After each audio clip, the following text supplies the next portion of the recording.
Thina wa maai uria ugumiire icigo nyingi bururi-ini ndutigitie itura ria Endarasha kaunti-ini ya Nyeri. Aikari making'ang'anira maai na njira o yothe mangihota. Urakora kuma guku thibitari mikawa nginya micini gutire maai. Tondu guku Endarasha project ya maai guku ni yagire corruption muno. Riu maai ungitua kwenda maai guku no uthire kuo. Umaikie kindu nigetha uheo maai. Maingi ma maai itura riothe ritire na maai. Ukona tumaai tunini mundu gutuona arathi kuraihu muno. No aria maragieka muno ni aria maramatha urigiti thibitari-ini ya Endarasha.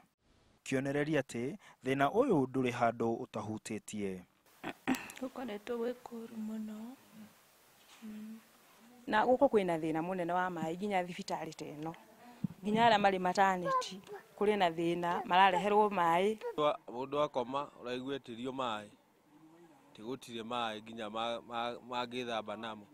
Riu ndina example hari mundu atwarite hohwai.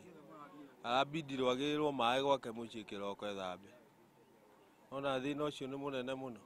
Esther Nyambura okite gucerera mwari wa nyina Mary thutha wa kuheo twana twa mahatha. Akauga thina wao ukoretwo tu we maai.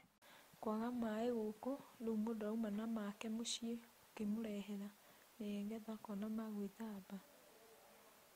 Nao aria mendagia maai makauga ati wira ni muingi na matirahota kuhunia aikari maai.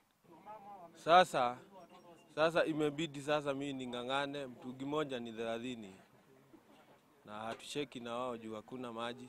Riu aikari acio ni maretigira mirimu iria irehagwo ni wagi wa maai na gutumira maai matari matheru na marahoya thirikari yoe makinya ma naihenya.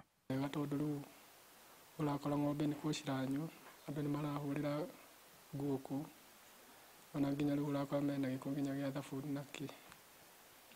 Ungienda ni ati gavana witu atuiguire tha na aria turirikane na aria twenjerwo borehole guku. Twenda county government yabe igirire maai. No kuringana na thirikari ya kaunti ya Nyeri kwina maai ma kuigana thibitari-ini yo na ni maritwaraga maai lita 10,000 o wiki gutigirira aruaru ni matangikirwo na njira iria yagireire.